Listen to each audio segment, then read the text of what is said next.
We've got a presenting brand today that has not presented in the face of media ever, which is a really big treat for all of us that are here watching, as well as at home watching us on YouTube.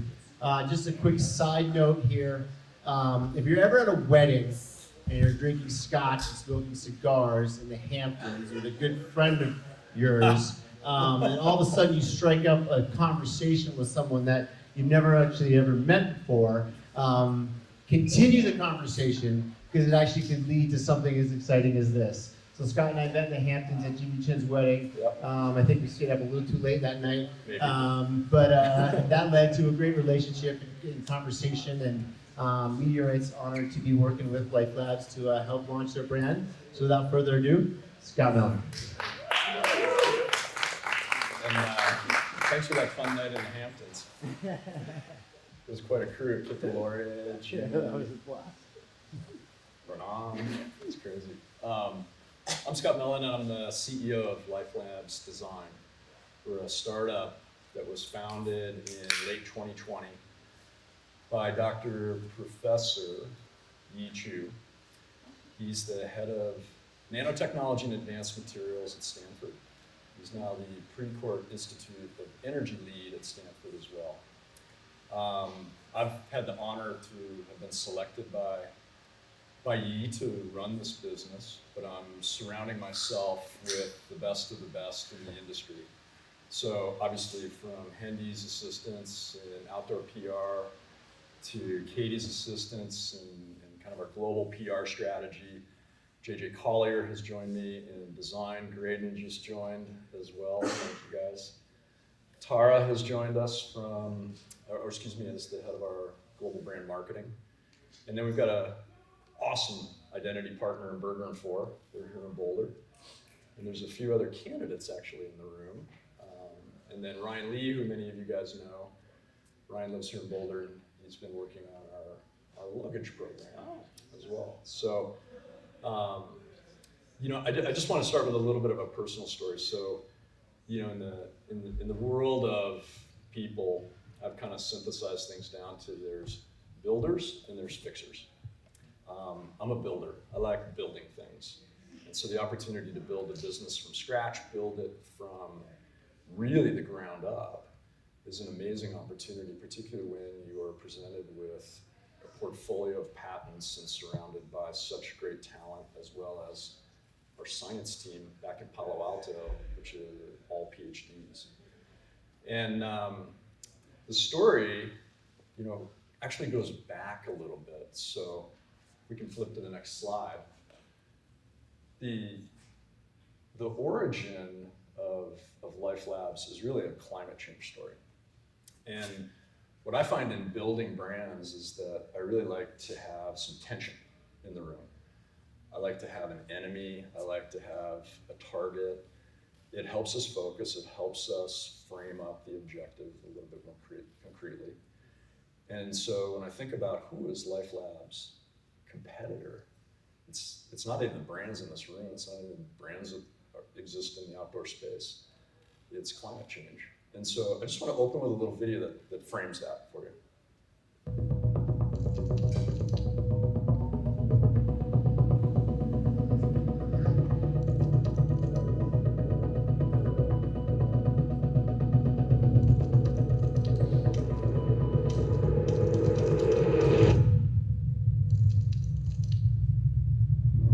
Liftoff. We have a liftoff.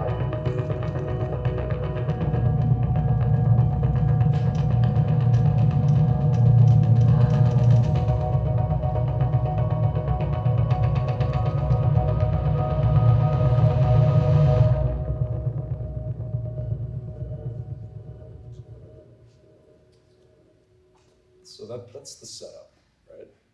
So the origin story really started here in 2014.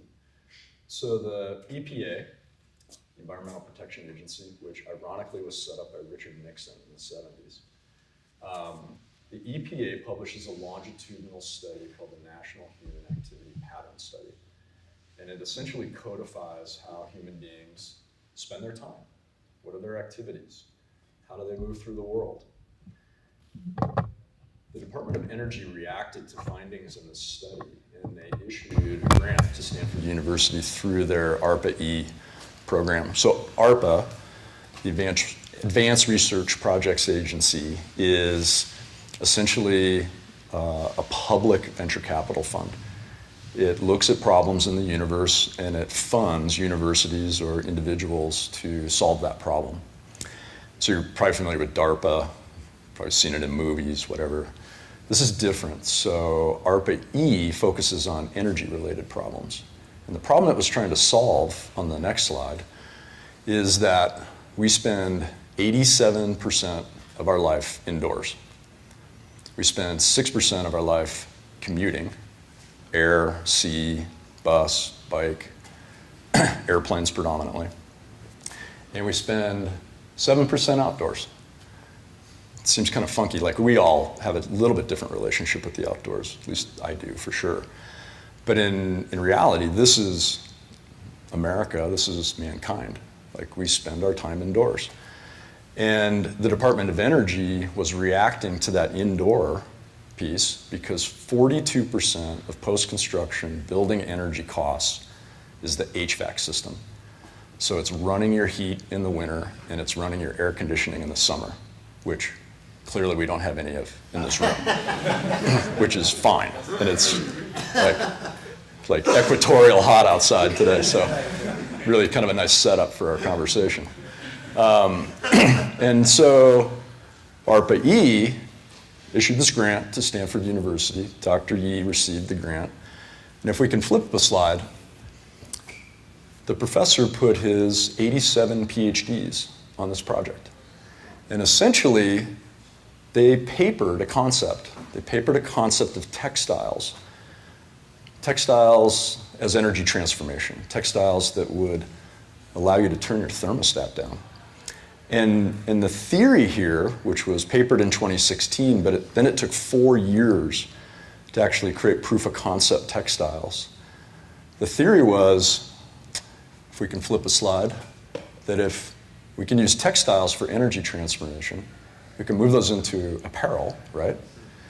And if we are wearing this apparel, you'll be able to turn your thermostat down 2 degrees C in the winter, meaning up 2 degrees C in the winter. So you're using, down 2 degrees C in the winter, up 2 degrees C in the summer.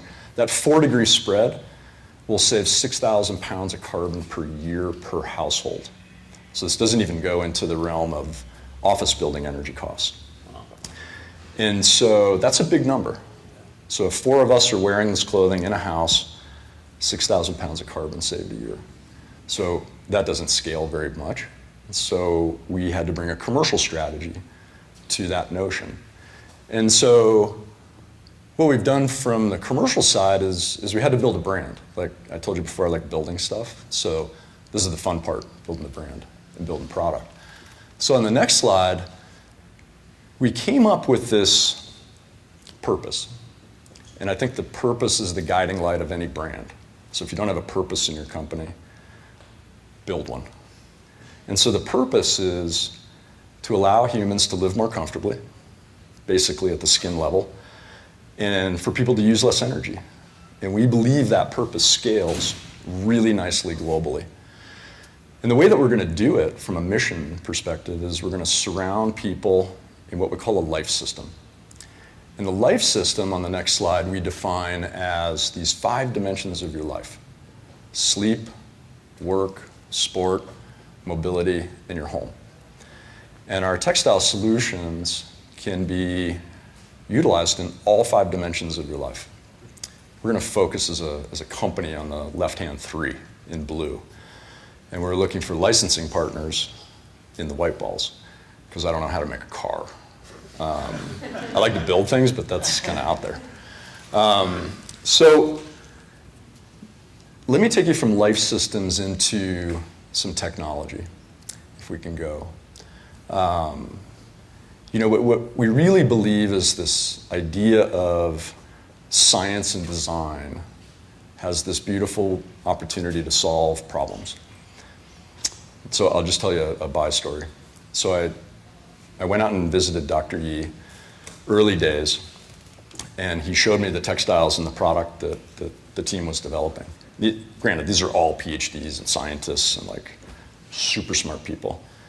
And I looked at the textiles and I looked at the product and I was like, there's no one in the world that's gonna wear this. It's horrible.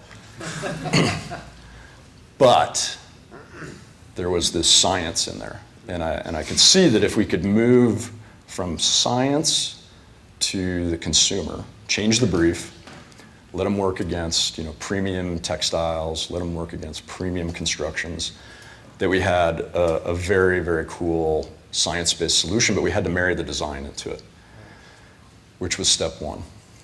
And so we're going to deliver our first product at the end of this week. So we've gone extremely fast. We've gone to a place where really no one's gone before in terms of textiles. And if we can flip the slide, what we like to say as a brand, and this is kind of the Venn diagram of our storytelling, but it's also the Venn diagram of how we think and work, which is we're science-based, we've wrapped it in beautiful design, and it's underscored by this new theory of new sustainability, which takes the notions that we were talking about in the panel today of recycled and PFC-free, and we're talking about a whole new dimension, which is energy transformation in apparel.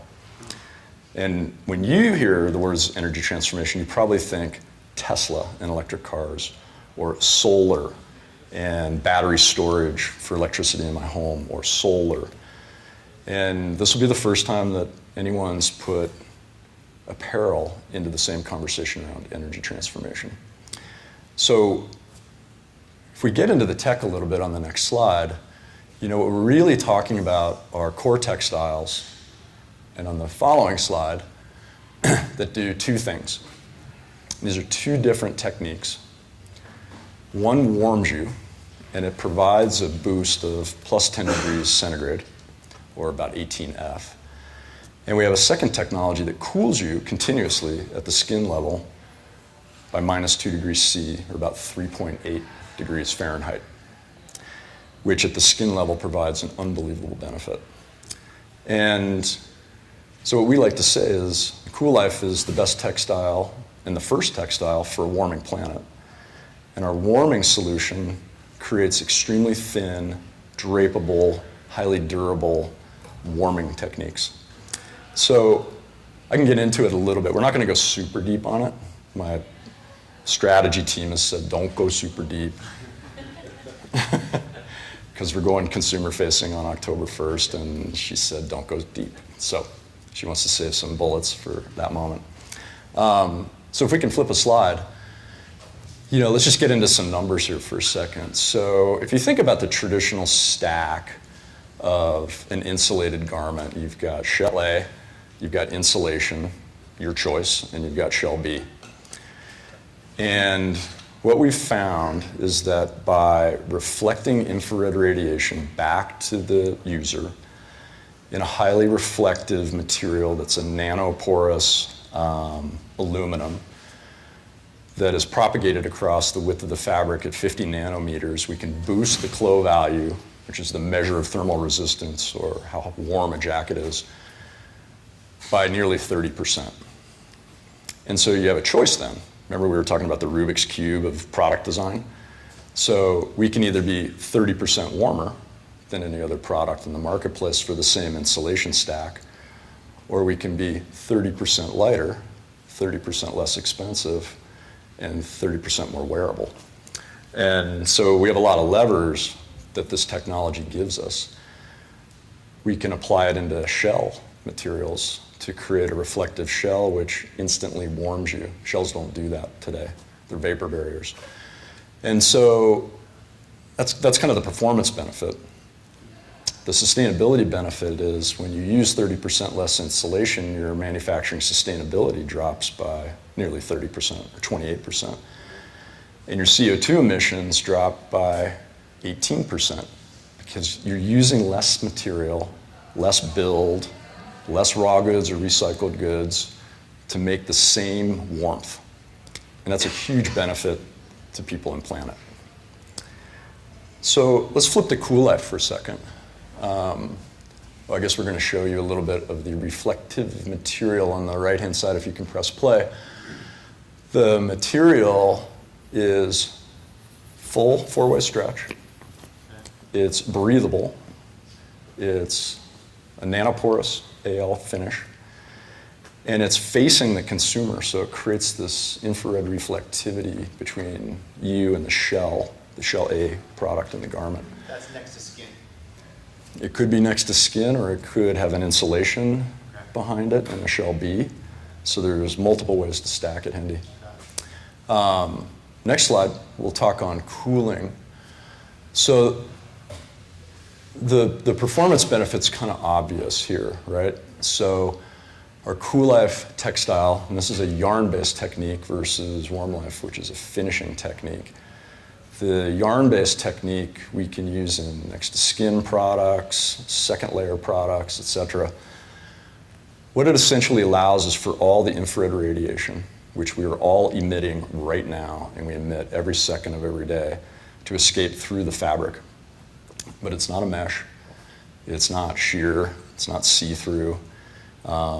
It looks like my t-shirt right here. And the benefit of that is we can use it across a ton of different silhouettes and a ton of different applications. But whether we weave it or we knit it, we can provide a continuous cooling benefit to the consumer, which is essentially like turning the thermostat or your AC up in your house, but it's happening at the skin level. And so these are all designed to work indoors, but they also have these incredible performance benefits outdoors as well. And so I'm comparing a couple of different structures here. A woven structure with a minus 2.7 degrees C benefit, but it doesn't have as low a cooling effect as does the knits. But you're going to see both in our product line as we roll this out. You're going to see it in sleepwear. You're going to see it in bedding systems, sheets. Like, you wouldn't expect that in an outdoor industry conversation. But if you think about recovery as one of the most important things as an athlete, a better night's sleep is achievable through cooling. So if we flip to the next slide, there's also a big sustainability factor here. So this is HIG database information based on core textiles. So the HIG has measured everything in the raw material state from silk down to our material, which is PE. We're the first company to commercialize low-density polyethylene. LDPE is a very difficult material to work with because it has a super low melt point. But we've developed a new yarn spinning technique. We've developed new mill techniques to deal with this in order to make fabric around it. When you think PE, I'm not sure what you think. I think of those green grocery bags that I put my vegetables in at Whole Foods. That's PE. It's recycled. You can get it in virgin. We're also working on a bio-based solution to that. But if you look at the Manufacturing Sustainability Index of PE, it's the lowest in the entire spectrum of synthetics or natural materials in the marketplace today. And so our overall energy use to make the product is significantly lower than all other textiles in the marketplace. And it's highly recyclable. We've developed PE thread, PE glue, PE everything, so you can take that t-shirt and without any mechanical or chemical influence, recycle the product. And so there's just huge advantages here, right, from a sustainability point of view, but what we love is the performance benefit. Being cooler, we were just all outside for lunch, is such a huge inherent benefit. We've been relying on air conditioning to do that for us for the past, I just read this book the other day, it's called After Cooling. If anybody's interested in the history of air conditioning, it's kind of a fascinating synopsis. Air conditioning essentially was developed for factories to make factory workers more comfortable. We just had a factory conversation in the panel. And it eventually worked its way based on scalability, price, and size into people's homes. The original air conditioning units used toxic chemical, CFCs, or chlorofluorocarbons, full mouthful, which were banned in 1987. But there's a huge black market for original CFCs that exists in the world today. It's kind of a fascinating story. So the current fluorocarbon-based solutions that we use in air conditioning today all leak from the air conditioners as they break down over time. And it'll be a huge environmental problem over time as air conditioning usage expands across the world. Again, as scale increases, price goes down, and accessibility opens up. So we're trying to combat this all. So if you go back to that original thesis of the Department of Energy, how do we decrease the reliance on the energy grid? We can do it with what we wear, based on turning down our heating and our air conditioning. So if we can flip again, I want to talk a little bit about product, but again, I've been advised not to go super deep, so we'll keep it rather high level. If we can flip to the next slide, our positioning, which is kind of a vital part of the process of building a brand, is really to become the everyday brand, the brand that you want to put on in the morning, wear at night, wear in bed. And then on the next slide, we want to be known as a brand of modularity. So the core of our business is really around the stuff we're going to wear every day, here at this conference, here in our office, here at home. But then we want to surround that core lifestyle program with modules that plug in pretty seamlessly, both in terms of silhouette materialization, colorway, that allows you to move outside with that same technology, with that same brand that you've fallen in love with through our core lifestyle program. So that's a strategic solution that we've developed. We'll roll those out over time. It's not going to be the first thing you see from us or the colored bubbles. But if we can flip to the next slide, I think what's important is how we hook into customers. And I said in the panel, we're going to be fairly provocative in our communication. We want to use our core brand tenets of science, design, new sustainability, but also leverage it into popular culture. And the reason we want to leverage it into popular culture is we need more than the outdoor industry as adopters of this fabric technology in order to actually have the opportunity to combat climate change, coming back to the core idea. And when we can step outside of this industry and we can step into the larger mass market, it provides a scale that is in line with our purpose as a brand. So on the next slide, when I talk about being a provocateur, this isn't done in the outdoor industry. It's not really done in the apparel industry, but we're going to hold up our product to all the different products in the marketplace. We're going to call out our Higg index by style.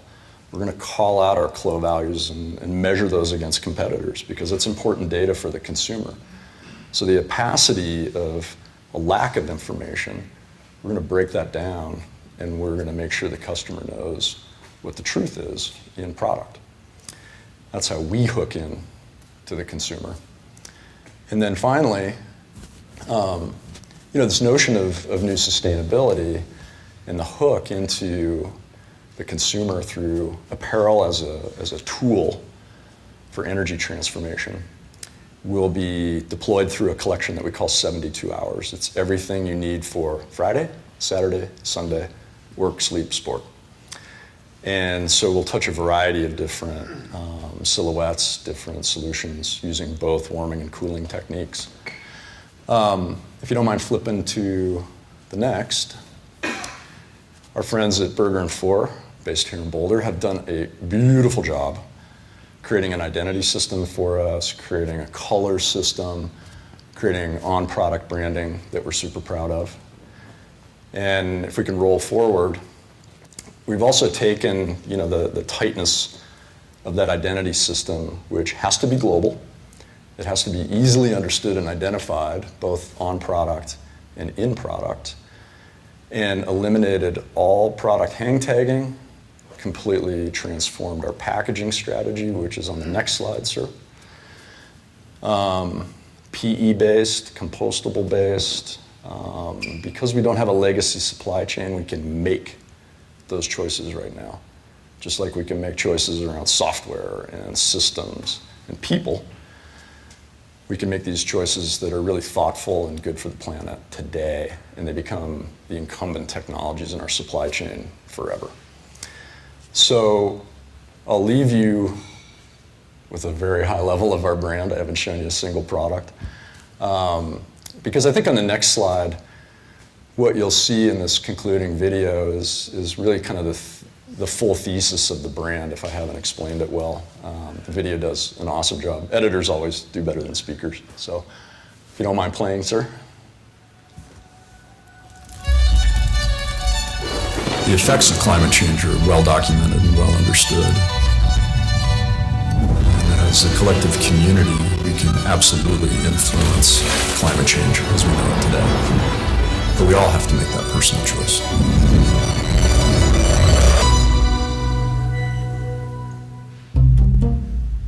LifeLabs had a huge gravitational pull for me because I could see that there was going to be a revolution in apparel in terms of the notion of less is more, that we could actually provide better benefits to the consumer through less product. The original work that came out of Dr. Yi's advanced materials and nanotechnology team really suggested that there were two worlds that could be affected by textiles, one through warming and one through cooling.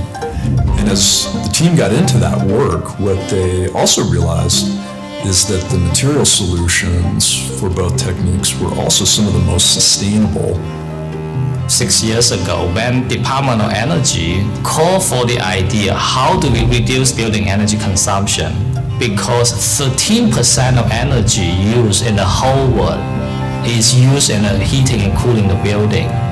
We analyze how human body dissipate the heat and come to the idea if we invent next generation of textile for thermal regulation, it will have huge implication on significantly saving energy and CO2 emission. So through that analysis, I become very excited to take my patents into the market and benefit the human being in a practical way.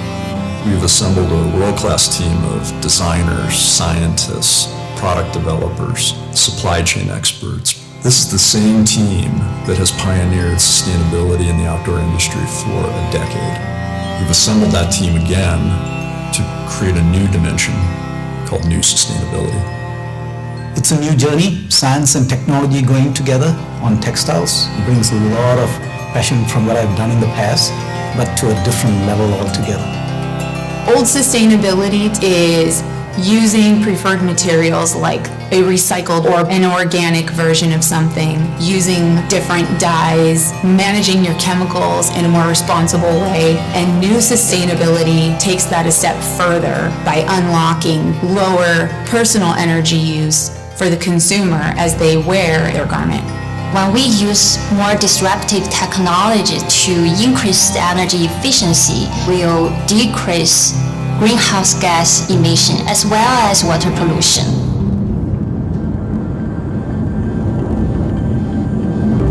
The central thesis of all of our intellectual property at LifeLabs is the management of infrared radiation, which we are constantly putting off as human beings.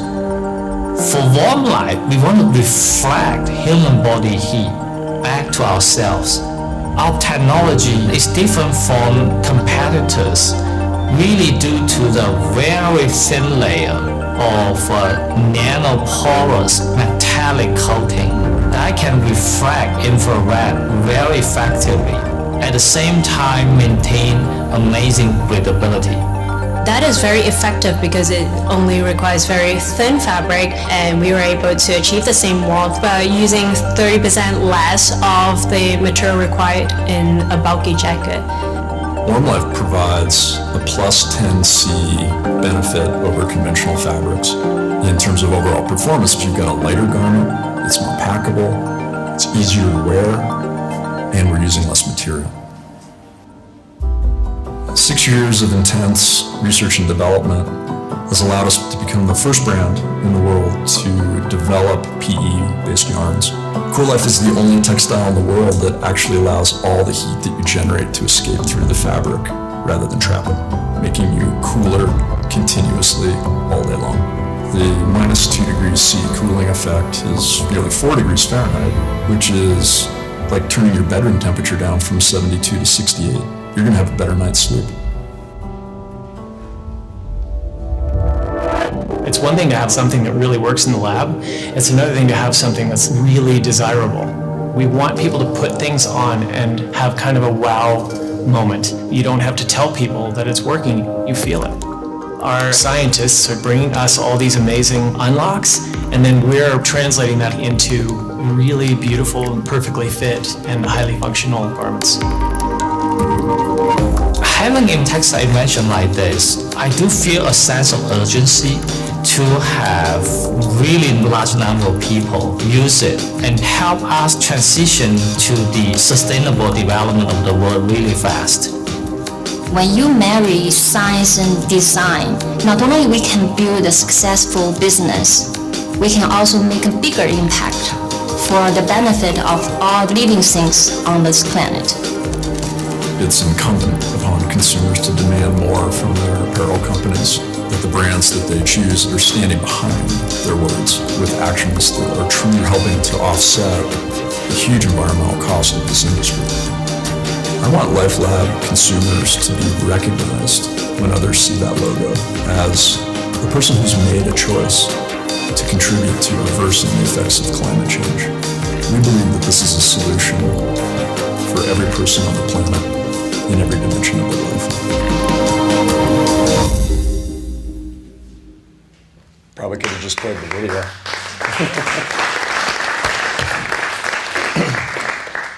We got one more slide, which is just our belief statement, our tagline.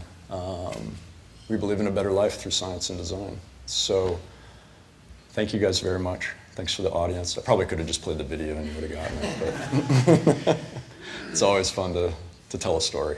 But thank you guys, and I'm open for Q&A. I think we have a few more minutes, Andy. Yeah, for sure. Yeah, cool. Any questions for Scott? I mean, this is the first time anyone's seen this stuff, so. Hi. So when you have the kind of aluminum coating that you're expecting next to skin, there's a lot of fuss right now about aluminum adherence being bad for you, aluminum touching your skin being bad for you, like we complain about climbing routes, you're eating all of it. Is that an issue, and do you have a way to combat that? Yeah, currently it's encased in insulated goods. Other manufacturers have tried this metallicized finish, but they have to coat it with PU, which negates the reflectivity properties. So we're maximizing the reflectivity through encasing it in insulation, but by decreasing the amount of insulation, we're able to get a better quality product fit and finish. In terms of the environmental component, using recycled aluminum at a 50 nanometer level across 2.2 meters of fabric, which is the average yield for a men's medium jacket, it's 3 grams of material, and that's about half the size of your zipper puller. So if the zipper you can touch every day and the puller, we've got less aluminum in our product on the interior, and it's encased. So it's not actually rubbing against your skin? Nope, not in the current iteration. Another thing I'm thinking of is, we've got like a foam sleeping pad that's aluminized on one side, that stuff wears down after about a year. Do you guys have a system to keep it really glued on there? Yeah, it's not laminated. It's not laminated. It's actually a vapor deposition process, so it's permanent. Good question. Sure. She had a pre-read on this for sure. You mentioned that your bags are PE, the bags you're shipping in is PE, and your clothing is PE. Can you recycle your poly bags and turn them into clothing? Yes. Oh, that's cool. Okay. Yeah. Same feedstock. Yeah. Hi. What's the price point going to be? Because to have the impact that you want, lots and lots and lots of people need to wear it. Is it going to be accessible? I mean, it sounds pretty pricey based on all the research and technology. Our t-shirts are $7,000.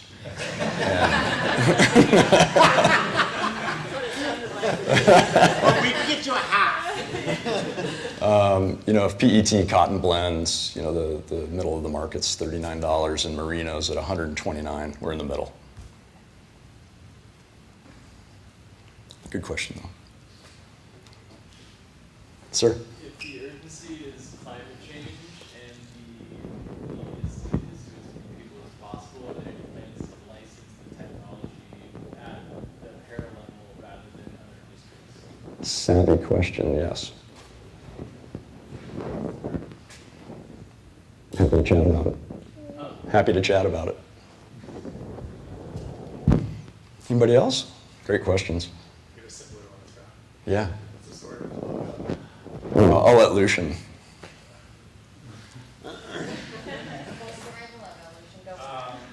we knew going into it they were going to build this visual language. We knew there was going to be this life system and all these sub-brands. So we used the iconography to build that. So we have life as our circle, contrast with our lab, which is our square, which enabled us in sub-brands where we continue to use the word life to switch. So cool life and the snowflake, nano being the insulating layer, and warm being the IR. Awesome explanation. Yeah, we're really proud of the branding work because it is global, it is scalable. You can look at the symbology and totally understand what we're talking about. So, in a world of many languages and a strategy to deploy this around the world, we needed simplicity versus complexity in order to deploy this. So you said October launching. Yep. And then there's a bunch of media in the room that I'm sure would love to try samples out. Is there a time or a place that maybe we could get some names down with folks or to? I'll let you and Katie coordinate that. Okay, Yeah. great. Cool. Yeah. So if you are interested in seeing some samples early before they hit the consumer market, let's make sure you chat to Katie right there, and so you can get your information and sizing and stuff like that. Good call. One last one for everyone. In like the apparel and general sustainability industry, like there are a lot of movements away from plastic, period. Like the wax guys, the whole point is removing plastics totally. How do you guys balance your sustainability story with PE versus like someone who might be trying to more plant-based or compostable type solution? Yeah, so let's break that down a little bit. So there is no material today that has a lower manufacturing sustainability index than PE, natural, synthetic, virgin, or recycled. And so the inherent performance benefits are complemented by the MSI of the virgin material. Is that me? Got it. We'll go to the handheld. Excuse me. When we talk about the WarmLife materialization, so we're using 100% recycled poly or nylon shell A. We have a bio-based PU intermediary that's the substrate upon which we put our recycled aluminum metallized finish at that 50 millimeter nano level. So you're recycled, bio, recycled. To get that full stack to bio is going to take some work. Like there isn't really a bio poly that any of us are sourcing today. Bio PE is becoming more predominant, but it's still not at scale yet. And I think too, like I was having a conversation with another journalist, there's a lot of advancements in textiles which I think are super interesting, like Tencel. But no one's been to the top of Everest in Tencel. No one's been there in like a merino outer layer. Like there are some inherent benefits to synthetics that are just incumbent depending on the activity in the sport that the consumer needs that level of protection until we find something else. And we haven't found that yet. Great question though. Hi. Is your structure going to be direct to consumer first? Is going to be working with specialty retailers and brands? We're going to be direct to consumer. So the speed of deployment, so we're launching our first collection in 6 months. We closed our first round of financing in 100 days. We need to go fast. Climate change isn't going to wait for us. And if we were to deploy through a traditional GTM cycle, it'd be 2 years before the consumer got the product if we went through wholesale. So we've made a conscious decision to go fast, to deploy licensing as a technique to create scale through existing brands that have a large customer base and a global footprint. Like that's how we scale. And so in summary, I'd just like to say climate change isn't going to wait for us. So the faster we can go as a brand, the faster we can deploy these textiles in the market and get them on consumers, the better. Awesome question. Well, thank you guys. I think it's a wrap. Appreciate your time. Thank you, Scott.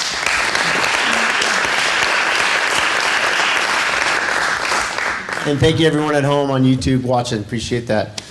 We're going to just quickly flip the room, so grab a beer or LaCroix, use the bathroom, and then we're going to jump right into Dinafit and Salewa here in 10 minutes. Can we just do 10 minutes?